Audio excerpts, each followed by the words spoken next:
Imagine this, you're 6 years old, playing at the park with your big brother. Suddenly, a woman walks up and says, "Hey kid, want some candy?" You go with her, and then, for the next 73 years, you have no idea who you really are. This is the true story of Luis Armando Albino. February 21st, 1951. A normal day, a normal park. But what happened next started a mystery that wouldn't be solved for 7 decades. Today, I'm going to tell you a story that sounds impossible. Kidnapping, a stolen life, a DNA test, and a family reunion 73 years in the making. But here's the craziest part. The man we're talking about, he had no clue about his real identity his entire life. If you want to know how a simple 22% DNA match cracked open a 73-year-old secret, then stick around till the end, because this story will blow your mind. Let's go back to 1951.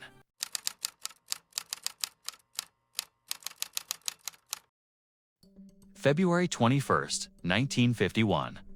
Oakland, California. A small park in West Oakland called Jefferson Square Park.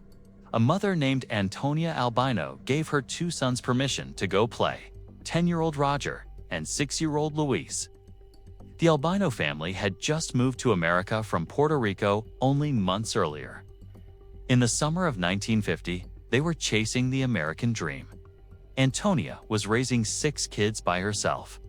Luis wasn't the youngest, but he was definitely the most innocent. Roger and Luis were playing at the park. It's just normal kid stuff. Swings, slides, running around. Nobody knew that in the next few hours, everything would change forever. Roger saw his little brother on the swing set. Then, a few minutes later, a woman showed up. She was speaking Spanish, Luz's first language. "Hey sweetie, you want some candy? I'll take you to the store." To Luis, this seemed normal. A nice lady, free candy. He was just a kid. He didn't understand what was really happening. Roger looked over and saw some woman with a bandana talking to his brother. He looked away for just a minute, and when he turned back, Luis and that woman, ... they were both gone. Just like that, vanished, like they were never even there. Roger ran home as fast as he could, told his mom everything. Antonia's heart dropped. She immediately rushed to the police station, but what happened next was every mother's worst nightmare. Roger ran home as fast as he could, told his mom everything. Antonia's heart dropped. She immediately rushed to the police station, but what happened next was every mother's worst nightmare. The police questioned Roger over and over again. He was just a 10-year-old kid. He was nervous, scared. The police started having doubts. Is this boy telling the truth? The Oakland Tribune newspaper wrote that police thought maybe the kid just fell in the water and drowned. They called in the Coast Guard. They searched San Francisco Bay. Soldiers from a nearby army base joined in. The whole city was looking for Luis, but they found nothing. Because the truth was, Luis wasn't even in California anymore. That woman had kidnapped Luis and taken him to the East Coast, almost 3,000 miles away, on the complete opposite side of the country. And there, a couple took Luis in. They raised him as their own child, and they told him, "These are your real parents." Think about it. A 6-year-old kid, new people, new place, maybe even a new name. And everyone's telling him, "This is your home. We are your family." Luis had some memories. He asked questions, but he never got any real answers. They just shut him down every time. Back in Oakland, Antonia Albino went to the police station every single day. Every day she asked, "Did you find my son?" And every day, the same answer. "No, ma'am." No leads. First, it was daily, then weekly, then monthly, then just once a year.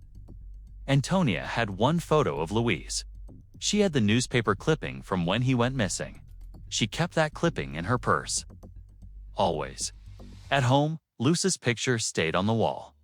The family talked about him constantly. When he comes home? In 1966, the family tried again.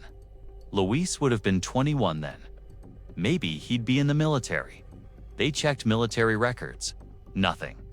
The FBI was involved. Oakland police kept investigating, but there were zero leads. The case went cold. The file got closed and put away. In 2005, Antonia Albino died. She was 92 years old. She spent her entire life searching for her son Luis. She never found out that he was alive. That he was living a whole new life on the East Coast. That he remembered her too, but didn't know who she actually was. Now the story takes a turn. Year 2020, COVID pandemic. Everyone's stuck at home. Antonia's granddaughter, Alidea Aliguin, she's 63 years old and bored out of her mind during lockdown. She thinks, you know what? Let me do one of those DNA tests. It's just for fun. She gets her results on Ancestry.com, and there's a match. 22%. Some guy she's never heard of, never met. She's confused. Who is this person? 22% means this should be a close relative. She sends him a message, but no response. Nothing. Alida forgot about it. Life moved on. But then, in 2024, she's watching a documentary about missing persons. About how DNA helps find people, and suddenly, she remembers. Her grandmother. That newspaper clipping she always kept in her purse. She always said, "My boy is still alive." Alida called her daughters. They started digging into that 22% match guy. Google searches, social media stalking. Anything they could find. Then, she went to the Oakland Public Library. They had old records there, newspaper archives on microfilm from 1951. They found the article.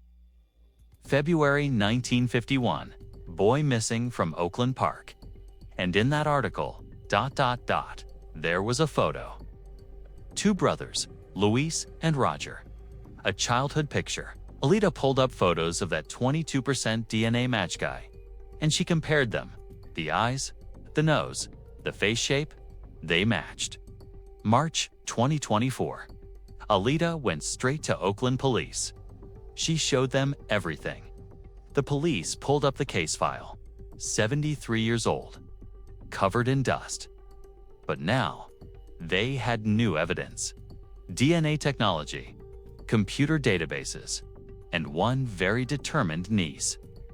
The FBI got involved. California Department of Justice stepped in. This wasn't just some random case anymore. After 73 years, there was finally a breakthrough. Police tracked down the man on the East Coast, and one day, FBI agents showed up at his door. "Sir, we need to ask you some questions, and we need a DNA sample. Imagine this, you're 79 years old, living your normal life. Then the FBI shows up and says, 'We think you were kidnapped in 1951. You might not be who you think you are.'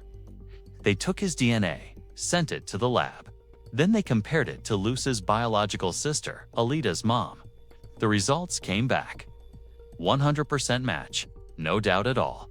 This was him, Luis Armando Albino, the boy who disappeared from that Oakland park 73 years ago. June 20th, 2024. Oakland police called Alida and her mom. They said, "We found him. He's your uncle. He's your brother." Alida says she screamed, "Yes." And when the investigators left, that's when they both just broke down and cried. June 24th, 2024. Luis flew from the East Coast to Oakland. The FBI arranged everything. He brought some of his family, a family that raised him for 70+ years. And now, he was about to meet his biological family for the first time after 73 years. Alida brought her mom, and on June 25th, they drove to Stanislaus County to Roger's house. Luis's big brother, the brother who was with him at that park 73 years ago. The brother who saw that woman take him away. The brother who felt guilty his whole life. Alida says they looked at each other and just ran into each other's arms. The tightest, longest hug you've ever seen. Then they sat down and talked for hours. About that day, about the kidnapping, about their military service, about Vietnam. Here's what's crazy. Both brothers served in the Vietnam War. Both were soldiers. They never crossed paths there, but now they were sharing those experiences. Comparing stories. Luis thanked Roger. "You're the one who told the police. You started the search. You never gave up." Luis went back to the East Coast, but in July, he came back again for 3 weeks, spent time with Roger, met the whole family, and then ... in August, Roger had a heart attack. He passed away. He was in his 80s. Alida says, "I think he died happy, at peace, because he knew his brother was found. He'd been living with guilt for 73 years, blaming himself, wondering what if. And finally, he got closure. He got to say goodbye." Luis Armando Albino is a retired firefighter, Marine Corps veteran. He served 2 tours in Vietnam. He has kids, he has grandkids. He lived a full life. But at 79 years old, that's when he finally learned who he really was, where he actually came from. This story isn't just about Luis. It's about thousands of families still waiting, still searching. The FBI says they still don't know who that woman was who kidnapped Luis. That case is still open, still under investigation. But one thing's for sure, Alida Aliquin never gave up. She made her grandmother's dream come true. She proved that with technology and determination, even 73-year-old mysteries can be solved. Her message, never give up, no matter how much time passes. Keep searching. If this story touched you, if you think more people need to hear stories like this, hit that like button, share this video, and subscribe to this channel, because I've got more incredible true stories coming your way. Stay curious, stay hopeful, and remember, never give up.